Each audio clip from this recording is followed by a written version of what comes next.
This is a podcast called 25 Whistles, talking football, and they all wear a whistle. Yeah, it's stupid, but what did you expect? It's a podcast called 25 Whistles. 25 Whistles. Presented by DraftKings Sportsbook, an official sports betting partner of the NFL. Download the DraftKings app and use code BobbySports to get in on the action. Coming up later, it's got to be from LSU. It's so dumb. I like him. I'm a big fan, even as a host. This is not LSU time for me. Too soon? Yeah. Yeah. Former LSU running back, NFL fullback Jacob Hester. He now co-hosts his own radio show for SiriusXM and ESPN Radio. We'll talk about that. He was on the 2007 National Championship team at LSU. And then, I don't know, he's white, so I'm going to play fullback in the NFL. That's crazy. Yeah, so, but we'll talk about college football in a little bit with him. That's what's up. You know, what a night Saturday it was for a bunch of reasons. The Arkansas game was tough. I just want to get it out of my system and just say there's tough. We lost by 3, and it's made me sick. But do you guys know your guarantees, your locks of the week? I have mine. Oh, I know mine too. Yeah, I got them all. Okay, go ahead. Kevin, go ahead. Mine was Washington minus 21. How'd they do? They won by 27. So you're good. We good. Okay, so no money owed there. Mine? Yours was Arkansas plus 17.5. Uh-oh. No, I won. Oh, Yeah. plus 17 and a half. Yeah. Yeah. Good job. I haven't missed a guarantee yet. Eddie? Okay. Hey, relax. We've been doing this for 2 weeks. Hey, what was yours? Mine was Jacksonville, right? Is Jacksonville? No, you had Titans. Oh, even worse. Titans. Oh, God, those games are both terrible. God. Suck. So what do I owe, $10? Yeah. Okay. Keep it on fire. What was Reed's? Reed's was minus 6.5. Miami. Easy. Oh, man. Oh, my God. That They was had two like running lock. backs score like 40 or 50 points in fantasy. Between Shane and Mostert. It was crazy. That's the lock of the year. Okay, so Eddie's the only one who owes $10 this week? $10. I'm 50%. Hey, I'm 100. Yeah, you are. But we lost. It sucked. I did bet $1,000 on them to cover, though. Oh, dude. That was just last minute for you? No. How did that happen? I told you guys that's free money. But I don't ever listen to that word. Free smiles. I'm just talking about my own self here. Right.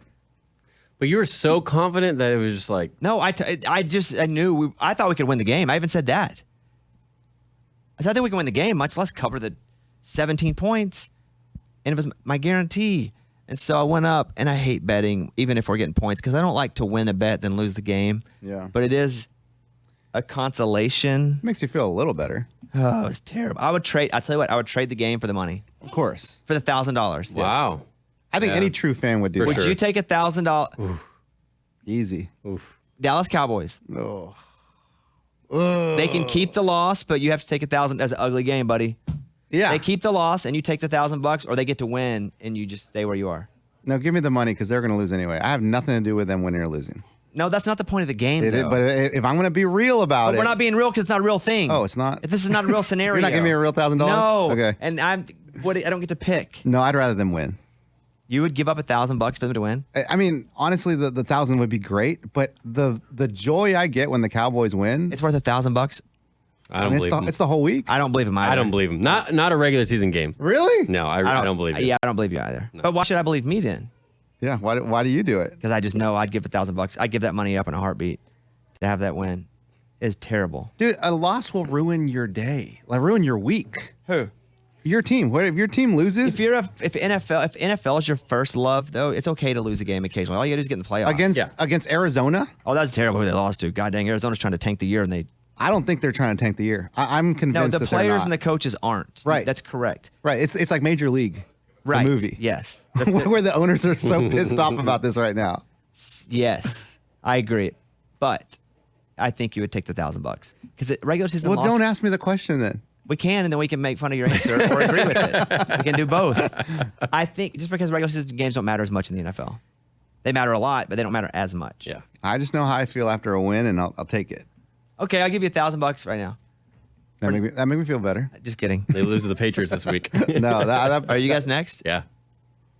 that's gonna be a tough game. We gotta bet something, right? Dude, you now lost to the freaking Cardinals, so you can lose to anybody. I know, but I mean, our offensive line was beat up. We had 3 missing O linemen. I mean, obviously Diggs out, so they bullied that corner for sure. Diggs- It's okay. We just gotta figure that Diggs out. being out forever sucks. It does. It does, and we've got to figure out. The Cowboys have to figure out how to score in the red zone. Dude, the Diggs we thing gotta sucks. figure that out. It's been 4 days because we were in Vegas, and it's a Tuesday when the show comes out. The Diggs thing sucks for you guys. I felt really bad for you. We were flying. We were in the air, and I think. Did you find out as soon as we landed? Mm-hmm. And then he texted me the picture because we didn't sit together. The picture of what? Of Schefter's report of Like the breaking news update on your phone. Oh, flying there. We're flying to Vegas. Vegas. Yeah, I saw it, and it just sucks. He's so good. Yeah. The Cowboys always have something go wrong. I mean, it's everyone, every team. Yeah, but he's a superstar. He is. We definitely needed him for sure. He's a superstar. And then let's see. What were the other big notes in NFL before we get into that? Jacob Hester in just a second. Obviously, Chubb didn't play. Yeah. But they're saying that it's not a season ending. Well, no, career ending. No, career ending. I mean. Yeah. The season already dropped him. Yeah. no, career ending. Oh my God, I got to go back. Biggest surprise NFL wise, except for the Cowboys and Cardinals. 70 to whatever they're. The Broncos. What did the Broncos score? Who cares? 70 freaking points. That's unbelievable. Wild. You, Kevin? For me, it'd be the Texans smoking the Jags in Jacksonville. That was going to be mine too. Dang. That was Eddie and I's team in the Eliminator. Yeah. That was. So they're done in the Eliminator. I still have 2 teams left because I took I bought 6 teams. I don't want to mention it because it's confusing. But I took Baltimore and Kansas City as my 2 other ones. So I have 2 left. But I think it wiped out most of the league with the Cowboys losing, the Jags losing. Yeah. Who else lost that was an underdog? Or that was were those the 2 big ones? Those are definitely. Oh, the Colts beating the Ravens. Yeah. That's a big one. Wait, Baltimore? Yeah, Ravens lost. Hold on a minute. In overtime. You're right. So I thought you had another team that you weren't hold talking on. Maybe about. I did. Maybe I'm mixed up here. Oh no! What if I only have? I didn't even look. In 1 week. It was a week. It was a weird week. Yeah. You just the NFL. In most weeks you do, but and I'll read you. Want to hear my betting stats for the week? And Kevin does all my analytics. I give him my phone. What a job.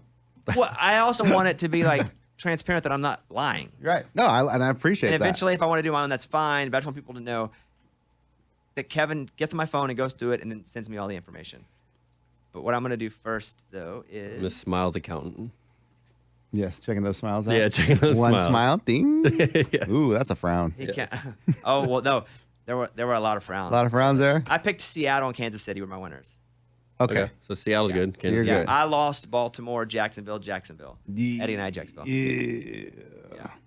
Remind me too. I want to talk about my almost. Oh my God. Yeah, I got to talk about that.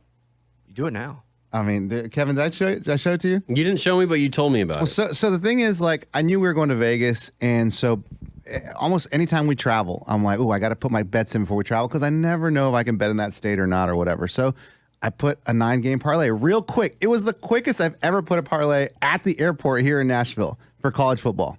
9 games. Boom. 9. Hit them. Bet them. Boom. Let's go. See what happens. Saturday comes around. How much did you put on there? $2. I put $2.94 That's to win awesome. 1,050 or something. And so out of the 9 games, how many games do you think you probably hit? Oh, I know what I hit. I hit 8 out of the 9 games, and the one I missed was Colorado plus 21.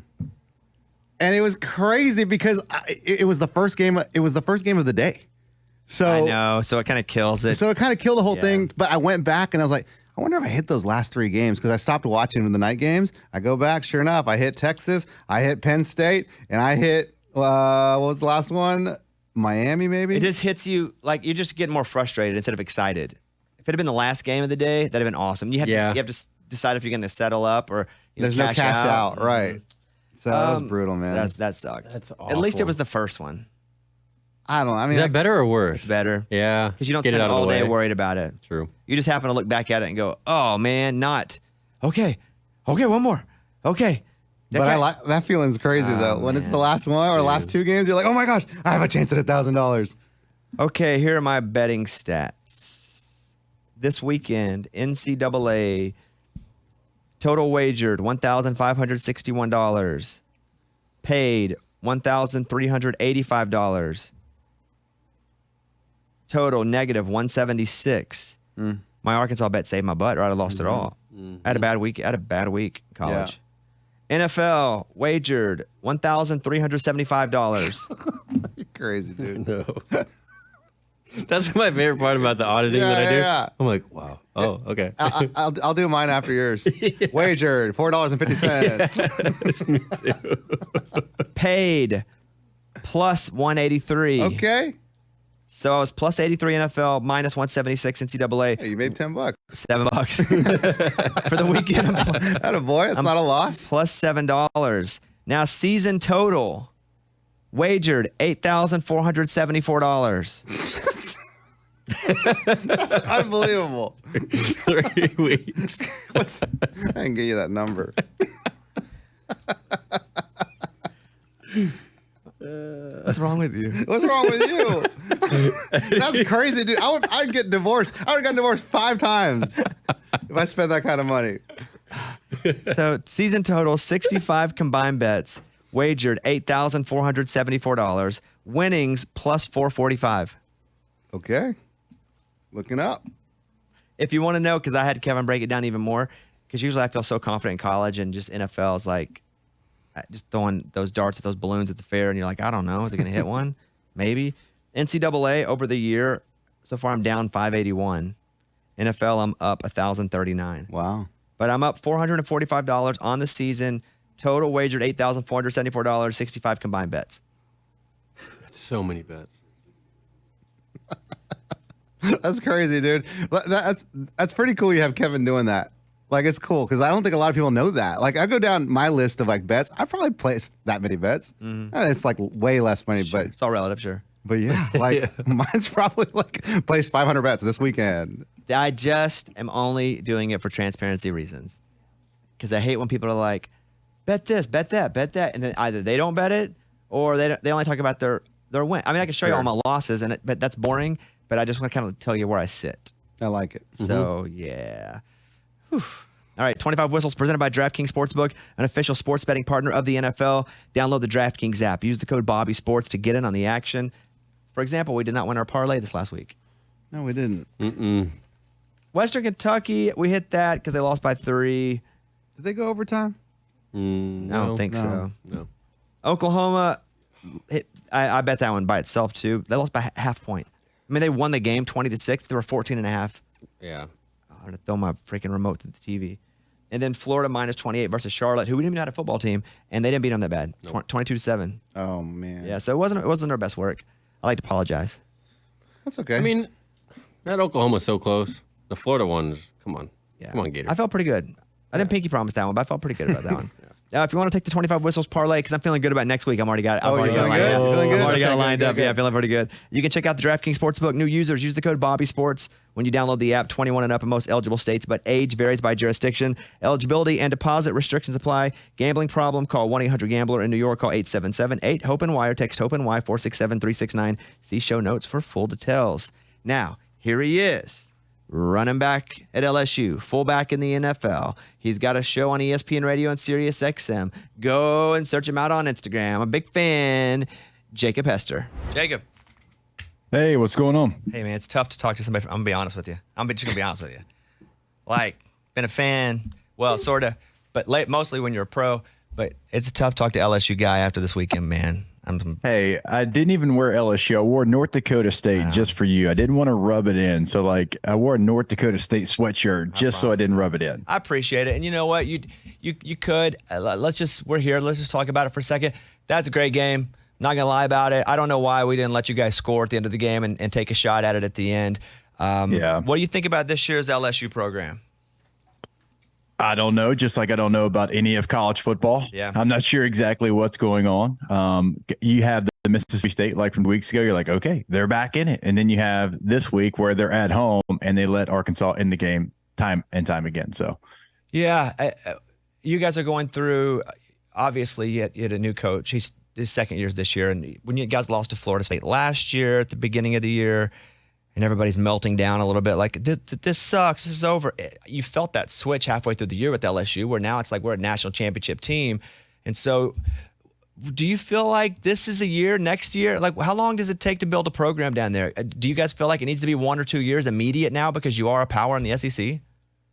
yeah, it has to be immediate at a place like LSU. I mean, when you look at the last 3 head coaches, they've all won national championships and whatever Nick Saban unlocked in the early 2000s. And now it's like okay, you see what it can be. And LSU has had some ups and downs, but since the early 2000s, they've been one of the standards of college football, second most national championships to Alabama. And so, like, you don't have a grace period as the LSU head football coach. And Brian Kelly certainly overachieved a year ago, taking over the roster that he did. But then all it did, and you know this, was heighten the expectation.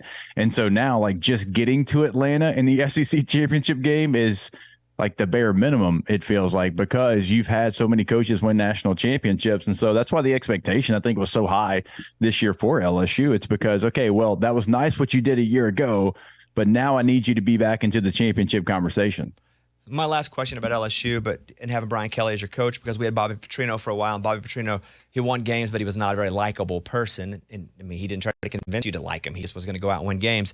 I feel like Brian Kelly is a bit the same, where if you don't have him on your team, you don't really like him. He doesn't seem like a super likable guy from 10,000 feet up in the air.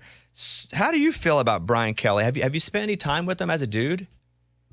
Has there ever been like a Notre Dame coach that anybody's liked that wasn't a Notre Dame fan? You know what I mean? And so, like, Brian Kelly's the Notre Dame coach for a long time, the winningest coach in that program's history. And I'll be honest with you, like, I just thought I wouldn't like him because nobody likes the Notre Dame coach. Now, Marcus Freeman's probably changed some of that, but getting to know him, and I have had a chance to spend some time with him, and I think you're getting a different version of what I thought he was at Notre Dame. And I do think he's the right guy to lead LSU's program. I mean, his track record and then LSU's track record, like we just talked about, they feel like they're the perfect duo, the perfect marriage. And make no mistake about it, you are married together. I mean, with his contract and some of the numbers of his contract, you're going to be together for like 9 more years at minimum. And so, like, it has to work. It's one of those situations, and it's going in the right direction. But again, it's like, okay, every time you get excited about the team, then you had a performance like you had on Saturday. And look, you're always going to take a win. And Bobby, you know the LSU Arkansas series just like I do.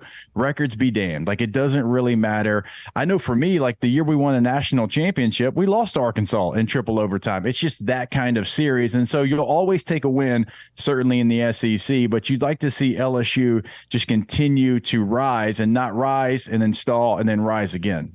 We talked about, and you mentioned unfair or fair expectations. Now let's move that over to Colorado, as we saw them get boat raced by Oregon this week. I think we all thought they would lose. Their best players not playing. Oregon's also just really freaking good. I mean, a little bit, all that success early has created a whole new group of haters for Deion Sanders. Like, what's a success for Colorado this year? I think getting to a bowl game would be a massive success. I mean, Bobby, they were a team that won a singular game a year ago. They were bad. I mean, they were epically bad. And then you come and you win a game against the TCU, and then you beat a Nebraska, and then you beat a rival. Like, they've got 3 wins, right? It's triple what they had just a year ago. And if they get to a 7-5 record, that has to be a massive success, considering everything that you did on this roster, which is basically a brand new team, and then where they were a year ago. The buy-in is there. Like, the cheapest ticket to get into the Colorado State game was like $417 to get into a Pac-12 versus Mountain West game, right? So the buzz is there. We saw game day. They've got every star. They've got Lil Wayne. They've got The Rock. The Rock played for Miami. Why are you at Colorado? Doesn't matter. He's there, right? And so they're doing a lot of good things for that program right now. And I think that the expectation got blown out of the water because of where they started, how they started, going against a team in TCU that played for a national championship. But you have to be a realistic viewer. And I think realistically, they have a chance to make a bowl game, which is a really nice season considering where you were a year ago. And I would say the same thing, but I think now if they don't win 9 or 10 games, you're going to have a lot of uneducated people hating very loudly, going, I told you so. But you told us what? You just don't like Deion Sanders? I mean, that's how I feel that expectation has been so unfairly set over there. That makes no sense to me. Like, why do you not like somebody because they're doing it differently? Like, that just does not make sense to me. Like, he's got a way that he wants to build this program, and you had to hit reset. When you watch that team a year ago, they were never going to be competitive. And it's a harsh reality, but he had to go in there, hit reset. He brought in better players. They're only going to continue. Now, if he stays there for 3 or 4 years, I think they really, truly can build something there. But that's the way that he had to do it in his eyes. It's like when you look at that, and then you look at, like, say, a Dabo Sweeney at Clemson. Well, he doesn't take players through the transfer portal. He doesn't like NIL. Well, how's that working out for them? Right now, Clemson is 2-2, and Clemson is one of the pillars of college football over the last decade. Are they being left behind right now? Feels like they're at the train station. The train's moving, and they're staying right there on the platform, and everybody else is kind of on that ride going to the future of college football. And so, like, there's a couple of different ways you can do it, but don't hate on someone, hate on a coach, hate on a team because they're doing it differently than you've seen it done before. College football is changing. I mean, we're on a path like we've never seen before. 2024 is going to be completely different than anything we've ever seen in college football. So yes, you have to do it a different way. Don't hate on somebody because they're not doing it the way you like it or the way it's been done before. You're talking about the relationship that you have with a head coach for X amount of years. When you pay him a bunch of money, I think about Jimbo Fisher. And when that Miami A&M game was not, but A&M just always seems to let A&M fans down, I feel. But Jimbo Fisher, when is it going to get to the point where they feel like they can actually buy that contract out? And isn't that a school, like, if you were Deion Sanders, you would just love to go to Texas A&M? Right. I mean, doesn't Deion in the SEC, like a place like Florida A&M, just feel incredibly scary to the rest of the SEC fan bases? And look, I love Jimbo Fisher. Jimbo Fisher was my offensive coordinator for 3 years at LSU. Like, I'm able to sit here and do shows like this because Jimbo Fisher trusted me to play running back. And so it does pain me to see them continue to have games like they had against Miami. But Bobby, the wild thing is, I cannot tell you. If my life depended on why can A&M not be successful, I could not give you an answer. I'd be 6 feet under and I'd be having dirt thrown on top of me because I don't know why they're not good. They haven't won a national championship since 1939. Elvis Presley was in diapers the last time they won a national championship. They haven't won a conference championship since 1998. They've only won one, I believe, in that 98 since 94. Like, one conference championship since 1994. Look, oil's not new, and they've got all the oil money. They have all the resources. They have all the buy-in, the desire, the stadium, the state of Texas to recruit to, the big national championship winning coach. But I cannot tell you why they can't be successful. It blows my mind. They have everything that you possibly need to be great, and one national championship since 1939. One conference championship in a couple of decades. That, to me, it just doesn't make sense, and I do not have an answer for you. Well, and also, he's won a national championship at we won't say a lesser school, but at we'll say a conference that isn't as difficult with way more resources at A&M, yes, than Florida State, without question. You said that. Good. I don't want to get beat up, so I'll let you say that. So, but what's happening there with the dynamic with Petrino as the offensive coordinator, but Jimbo Fisher as the head coach, and Jimbo saying, I'm going to call the plays, but Petrino, like, that's his strength. Like, what do you think is the dynamic over there? So far, it's been okay. And I know in the offseason we were kind of wanting, and a lot of people were hoping we'd see an MMA fight break out on the sideline between those two huge personalities. But the offense has actually been really good. The game they lost against Miami, that was because the defense didn't show up there. I mean, you just watch this last game against Auburn. Like, Texas A&M is moving the ball. They're scoring points. They're actually catching up to today's offenses in college football. And so far, that's actually worked out pretty well. The question I had was Bobby Petrino at Missouri State. They were like 55th, I think, in total offense at the FCS level. I didn't really know if his schemes were going to work in today's college football, but whatever they've done to blend it together, that part of it has actually worked. And so we'll see if Texas A&M, they've got really the thick of their SEC schedule coming up. They got to play Alabama. They got to play Tennessee, South Carolina. We'll find out more about the Aggies. But again, they've already got that loss. They've still got Alabama. They've still got Tennessee, LSU still left on their schedule, Ole Miss. And so I don't know why they can't put it all together. It feels like at least once they would, but it hasn't happened yet. I'm being insulted in my face. They play Arkansas next week, and you never want to mention them, so I'll just accept the insult. Yeah, you got us twice. You got me twice in like 3 days, Jacob. Alabama, they play Southern Florida, and it doesn't look great. They play they win, by the way, but they play a good Ole Miss team, and it looks pretty good.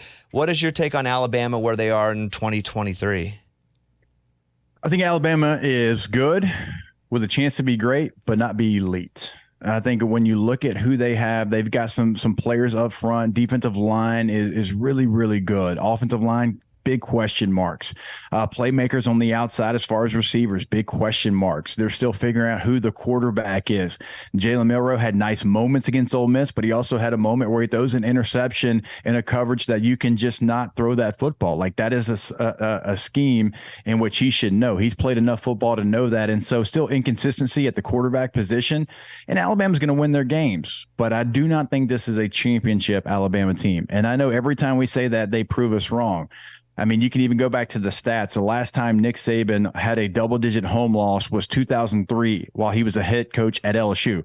Well, they went and won a national title that year at LSU. The last time they weren't ranked in the top 10 in the AP, 2015. They went and won a national championship that year. So they've proven us wrong time and time again.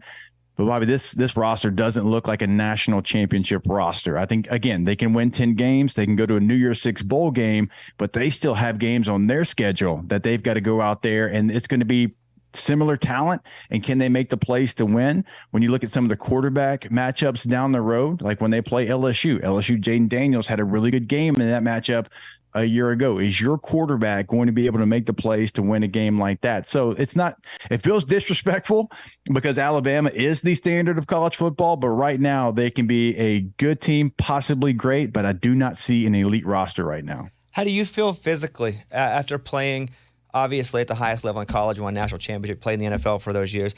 Do you have nagging injuries, or because you probably still could have played when you quit, right? Or did you get out because you didn't want to have that happening your whole life? Well, yeah, it's a great question. And so I was 6 years in the NFL playing the fullback position, and I played running back at LSU. But hey, you get drafted to the NFL, you do exactly what they want you to do so you can have a career there. And it was something, there was a lot of collisions. And so, yeah, you deal with some stuff, and some of it's unfortunate. And I was going into year number 7. I just finished up. I had 4.5 years in San Diego, a year and a half with Denver, and then the hometown Saints call. And I grew up a huge Saints fan. Bobby Hebert, shout out to the Cajun Cannon. And I was like, okay, if there's any team I'm going to try to keep playing, it's going to be the Saints. But I had this moment, and I had moved my family. So I now have 5 kids, but I had 3 at the time, and we're moving across the country. We're moving from California to Colorado, back to Louisiana, and then you get this call to go play for the New Orleans Saints. And I had this moment, Bobby. It's hard to, when they called me to give me the contract to go to training camp, I had this feeling in my gut that was not a good feeling. It wasn't like an excited feeling. It was like, hey, bud, you are done. And if you're not fully into the NFL, if you're not 100% in, you don't need to be out there because you're not going to fare well. And so I had that moment of, hey, go ahead. And I already had some media things lined up. It's like, this is time to start your next career. And so, yeah, I deal with stuff every single day as far as injuries. But I think I got out at the right time, because if I'd have played one more year, I really don't know where my body would have been. And again, I didn't want to move my family yet again for a third time in 3 years. Last question I have for you here. But whenever you stop playing football, and you've been celebrated for that your entire life, youth to NFL, like, did you have a brief period where you're like, I don't even know who I am right now because I've only done this one thing? Yeah, absolutely. And again, like, I already knew that I wanted to get into sports media. I had done some radio while I was playing in San Diego, and I even kind of had a path to what I wanted to do, but you do feel lost. And I feel so bad for my NFL brethren that have no path. They don't know what they want to do. I mean, it's every piece of you has to be fully bought in to being an NFL player in high school, in college, and certainly once you get to the NFL, and it is your entire life. It consumes you, because if it doesn't, you're not going to make it. And then all of a sudden one day they tell you, hey, you're done. You're not going to be able to play anymore. And you created this competitive nature that you have. And that's really the thing that you try to find. Where do I put this? How am I competitive in everyday life? Because I've always competed every single day of my life to keep my job, to be the best at my job. And I still, to this day, I've been retired for like 8 years, and I want to be competitive in something. You try to do it in your job, and you can to some extent, but it's like, do I need to go play like co-ed over 30 softball or something? Because I really need to get this competitive nature out. That's probably the hardest part, is where do I place that? And again, like you said, I've done this every day of my life to get ready for this point. It's all I've really ever done. It's an elite skill set, but now what do I do? And I wish the NFLPA, it's a whole different conversation, but I wish they did a little bit more to help players out once they're done playing. I'm a big fan of you guys, you and T-Ball both. So let me say this, and we mentioned it before you came on, but you guys host off campus on ESPN Radio and Sirius XM. You can watch them 7 to 10 a.m. Central Time on YouTube or 104.5 ESPN. But T-Bob doesn't know who I am, doesn't know I exist. But tell him I say hello because I listen to you guys. You guys are awesome. T-Bob's funny as crap as well. And so just you guys keep at it. It was just unfortunate it had to be after the LSU game because I came into this interview not liking you as much as I usually do. But it is what it is, and we'll move on to next week. Hey, Bobby, if it makes you feel better, I threw all my trash talk to our guy, Justin Moore. He's the Arkansas guy that got all of the trash talk. And so I saved it for him. Good. I didn't give any to you. Again, I even wore a different college sweatshirt just for you today. Thank you. Great to talk to you. Big fan. Hope to see you soon. Appreciate it. You as well. See you later. All right. Thanks to Jacob Hester.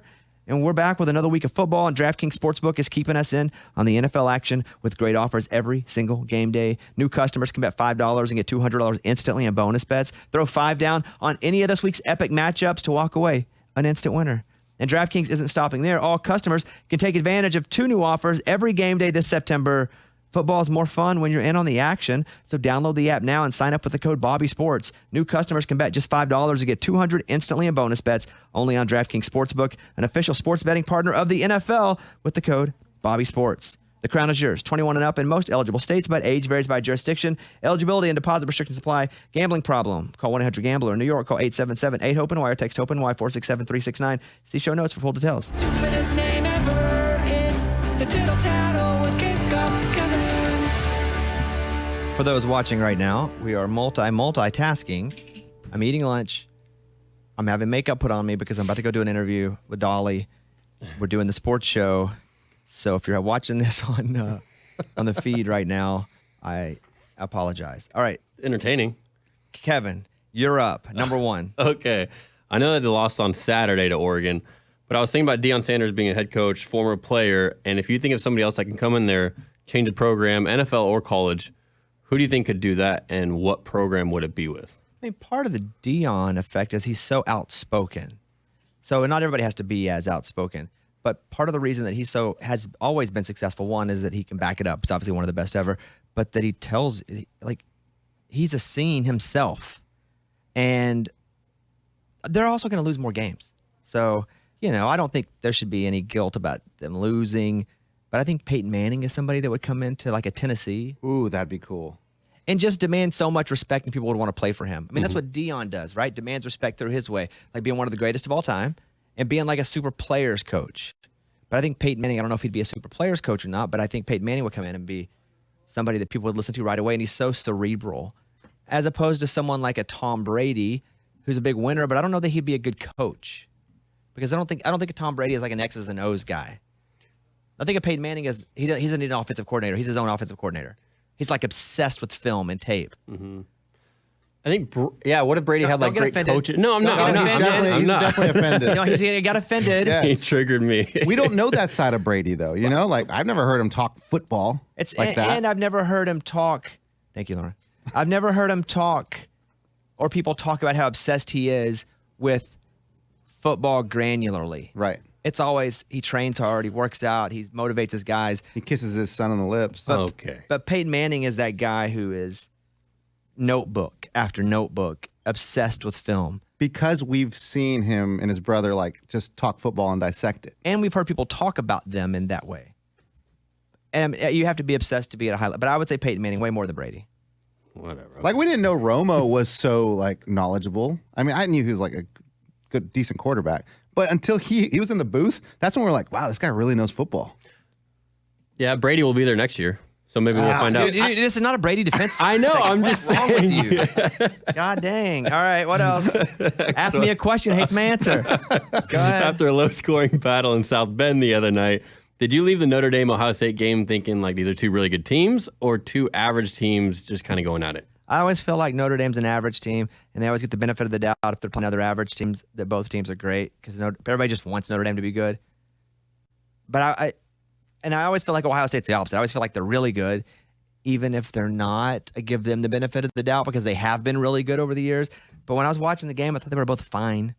And sometimes superpower match superpower and equals zero. Yeah. But I didn't feel like this was Iron Man versus Captain America.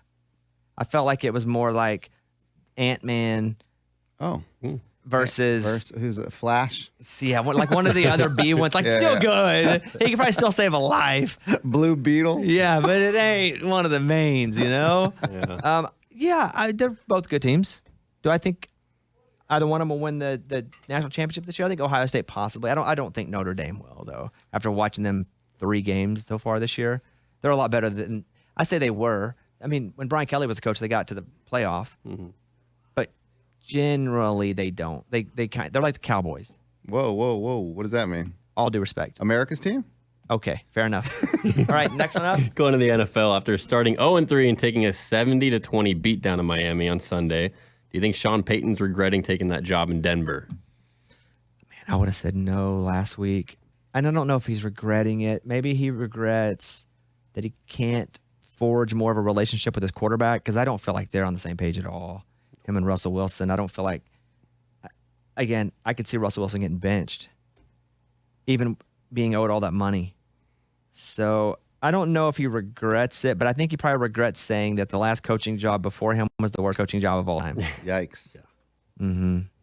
I think that's probably something he wishes he wouldn't have said. But Sean Payton's always been a guy who says it, right or wrong. He just says it, and you got to respect that. That 70-20, that was a bad one, man. Man, that post They scored 8 touchdowns between Mostert and A-Chain. Yeah. In fantasy, some happy people. I had A-Chain on my bench. That's right. But I'm sure a lot of people Yeah, did. Yeah, I I mean, start him, I don't- yeah. But I had him on my roster, and everybody's trying to pick him up now. But I have him. But yeah, he had 52 points on the bench. Unbelievable. That's rough. That's rough. All right. Last one here. Justin Fields, all-time low in Chicago. Do you think he'll make it through the season as a starter? I'm so shocked at how bad they are, especially because they got a lot better midway through the end part of last year. And they're supposed to be their head coach, Eberflus, is a defensive coach, and their defense sucks. But also Justin Fields, last year the big breakthrough was whenever he just started running on purpose. Because they would say, well, he can't stay in the pocket. 1-2, then he runs. Finally, they started designing a lot of run plays for him, and that helped them, and they started to win more. And we saw the Bears win some games at the end of last year. Is this just happening again? Because now he has more weapons around him, too. He's got a number 1 receiver. I have to still think that the Bears are going to win some games. I don't know how, because they look awful. Bad. Like, they look like the worst team in the NFL. Mm-hmm. But I just saw the same team basically last year win a bunch of games. So I'm still going to stick with them and say they're going to be a 500 team.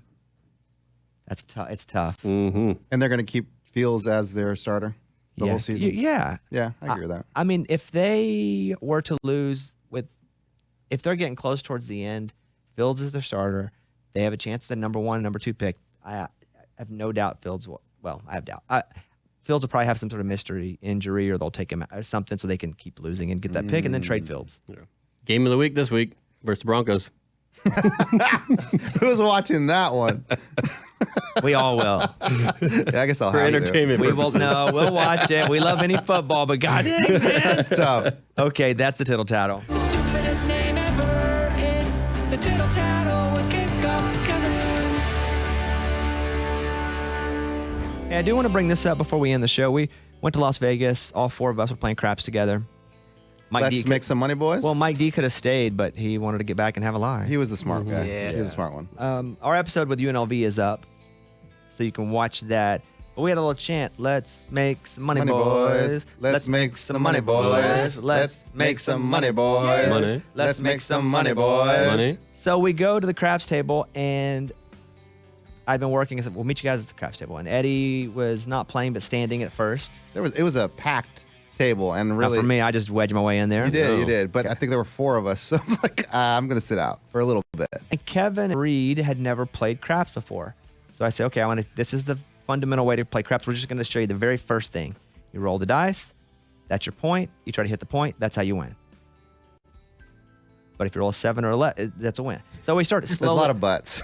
Well, but the in first thing you craps. got to know, though, is what that point is. Right. Like what the... So... They're like, a 2 landed. Oh, yeah, we didn't tell you about that one. yeah, that one you lose. You lose. So we're playing, and we had played... I don't know, 10, 15 minutes. And I felt like you guys were starting to get the hang of it a little bit. I also felt like Reid had a little bit to drink, was just throwing money out. He didn't even care if I get lost or not. He was just like, here's money. And so we have our chips, and this lady who's never played craps before gets the dice. She's wearing a Burberry sweatshirt, and she starts to throw, and she threw for 41 minutes on one roll. And I didn't want to say it while we were playing because you never want to comment on somebody that's throwing hot. You believe in the jinx. It's just that I believe there's no reason to mess with it. Even if I don't believe in it, am I going to screw with it? No, you believe in it, though. Nope, sure don't, but I'm not going to screw with it. She threw for 41 minutes. And Eddie sat back and never got in until she was done. Like, he let such a hot roll. Yeah. Oh, yeah. You weren't in an. I missed all of her roll. So Reid and Kevin and myself are doing pretty good. We're winning some money. And Reid's going, this is the easiest game ever. Oh, boy. Oh, my God. He never played before, but he's like, this is the easiest game we ever played. How do we not play this more? All you do is win. Yeah. Okay. And what I wanted to say was that was such a rare treat to have someone roll that long and that strong. And it wasn't just her. There were a few rolls. It never left the side of that table until we left. Guys, if I go to Vegas 10 times, that might happen once. And that was your intro in. Yeah. And so between Reid going, why don't we play more of this? It's all you do is win. This is the easiest game ever. Yes. And then Eddie not getting in until 70% of the winning was done. And Kevin running fullback for me because I'm trying to play the game. Listen, I love meeting people that listen to the show. But I'm literally throwing money out there, and some dude, I don't know if he's drunk or not, it keeps trying to come around the table and take a picture. Like, they don't want pictures at the table anyway. Vegas doesn't want you to take pictures at the table. You can step back. But we're in the middle of this woman's rolling for 40 minutes. And he's like, hey, I want to get a picture. And Kevin's blocking for me. And blocking for me. And I'm like, when the roll ends, I'm happy to. But I didn't say. And she rolled for 41 minutes. I never took a picture with the guy. I think he left eventually. But it was a really fun night. We made a bunch of money. And it was a good trip. We made some money, boys. I hated the Arkansas loss, but other than that, Yeah. it was like, Reid, how much did you make on just that session? Just that session, I put down $200 and I left with like $740. So it's so easy, guys. It does seem easy through that. You know, we all went our own ways, and we said, like, good night. We're going to bed. Bones and I went up the elevator. We're going to bed, right? These two went back to the table. You guys gambled more? Okay, let me come back to that. Yes. Eddie, how much did you make? I doubled my money. I put 200 down. I think I walked out of there with 150, 160. Like 350 or so? Yeah, totally, yeah. Kevin? At that table, I made 280. And what'd you start with? So I started the weekend with 400. No, not the weekend, just the table, just that session. Oh, 120, I believe, something like that. You started with 120 and you left with 380. Is that right? That's a good, That's good. It's a good roll. Did that save your weekend? Yes. I went from losing $300 to breaking even, basically. Did that save your weekend? Oh, 100%. Yeah, I ended up being up like $300 or $400. So, not counting your reimbursement. Oh yeah, Kevin told me you had lost some money, and so I just gave it.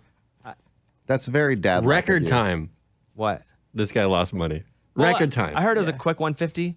It was a quick one. I was 4 minutes. 4 minutes. And Reid was working the whole time too on the weekend. Yeah, he was. And I was like, hey, look, you do have to learn your lesson in gambling. But Yeah. so I gave him $150 to recoup his gambling What losses. a guy. But yeah. I'm the worst when it comes to like knowing if I have like 10 minutes to gamble. I didn't know if I was going to get to do any more. So then I'm just like. You're rush gambling? Yeah, rush. Yeah. That's basically, that's what it was. What were you playing? Roulette. Yeah. Oh yeah, I can't. Yeah. I started with 500 and I left with 1970. Jesus. That's unbelievable. Yeah, almost 2,000. Imagine if you won anything on my rolls. That would. There's only one person the whole time that crapped out immediately. It was Kevin. It was. Yeah. I was like, you know what? I'm It's loading two up. rolls. We're going kickoff, Kevin. I'm loading up. I felt crapped out. Yeah. He goes, you feel great. Oh yeah. I was like, I just lost $400 in one roll right there, dude. But it was a lot of fun, and that was not how it usually happens, guys. Just so you know. Yes, Hey, remember I that. Had, I had a dream that night. No joke. I'm not even lying. I had a dream that night that I was at the table. I was at the craps table. You know, everybody's chanting my name. Reid. You dreamed that? I dreamed that. What on earth? I was throwing He's the dice hooked. You're in obsessed. slow motion. Yeah. He's hooked. It was So fun. what'd you do when you went back and gambled after? We just did one more round. I think you won another like $50, didn't you? Yeah. I lost. It was more at first, and then of course, we kept going. Hey, it always starts with one more. But it was $50 more, so it worked. Hey, did out. we give our guarantees for this week? Because Reid wasn't on in the studio earlier. So have we done our the recap? Yeah. No, we did the recap, but have we done ours for this week? Not for the coming week. No. Then we should do that real quick. We've tried to end the show for like 20 minutes, but we should do that. So. Oh man. So, Reid, did you hit yours last week? I did. Okay, you hit yours. I hit mine. We talked about that. Okay, do you guys have your guarantees this week? Let me pull mine up. That means you're just gonna pull up the Stand app. by. No, I just got to make sure. Yeah, my phone is Look at locked those. in your office, so I'm gonna look here. Your phone's locked in my office? Yeah, Amy's in there. Got it. Okay, well, I'll go first.